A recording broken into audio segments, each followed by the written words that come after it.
In the past few years, new to the lighting game is NANLUX. Now they recently expanded their products for applications such as broadcast and larger productions with their NANLUX series. This includes the TK, the DYNO, and Evoke series lights. In this video, I'm going to be going over the NANLUX DYNO 1200C as well as the Evoke 1200 with the FL35 Fresnel attachment. In addition of the features on the products, I'm going to be going over how we use them in some of our recent sets.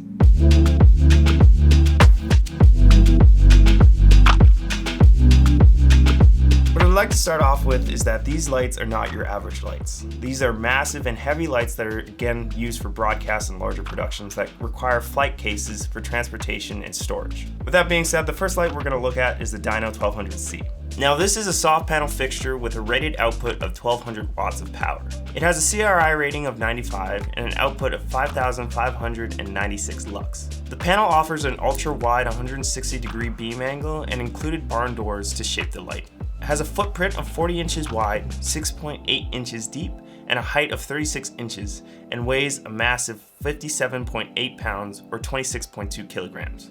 This light won't fit on a normal C-stand but accepts a female 5/8 baby pin, so you'll need the appropriate grip and stands on set when using this light.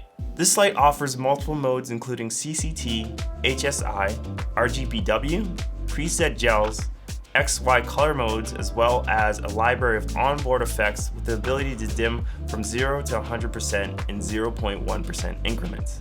This light is compatible with multiple control methods such as DMX, Wi-Fi, Bluetooth, and a few others. This light has its own transformer, which is quite large, but it can be plugged into any regular 110 volt outlet.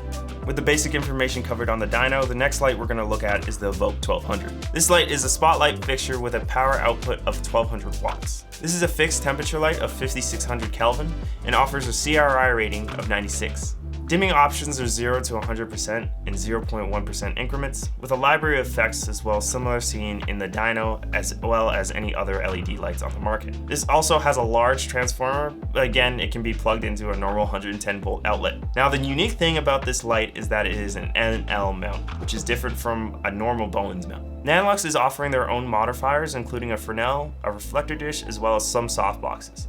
Now the modifier that we used with this light is the FL35 Fresnel mount, and it is an 8-leaf barn door lens that offers a beam spread to a focusable spot of 11 degrees to flood 45 degrees coverage. The threaded focus on the lens can be operated with one hand to adjust the angle, and the mesh in the front of the lens can prevent burns and is basically there for safety. It comes with a U-yoke plate so that you can better balance the light and the lens when you put it on the ground as well as on a stand. The yoke has a quick release design and it makes it easy to install and operate. Now, using these lights was an interesting challenge. The team that I work with is leaving the prosumer market and is now in the more commercial and large production space. Now, with the short time we had these lights, we used them in 2 of our sets. In the first production, we shot a narrative piece and we used the DYNO acting like the sun. In a lot of these situations where you're trying to light the inside, the sun can be a huge variable and it also has a large output. So with the large output of the DYNO, this was perfect application for it.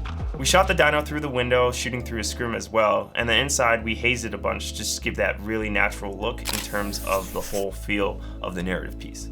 The second set we used the Evoke, and this was mainly to set room tone as well as some backsplash on the background wall when we were shooting an interview. This was done by gelling the Evoke and then using the barn doors on the Fresnel attachment to actually shape the light how we wanted it.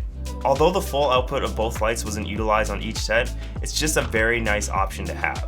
In a lot of the sets we were combating the sun, so sometimes we have to block out windows and then relight that using a powerful light. And there's often times where we don't have enough power. So using these lights when we have that option is a very useful tool.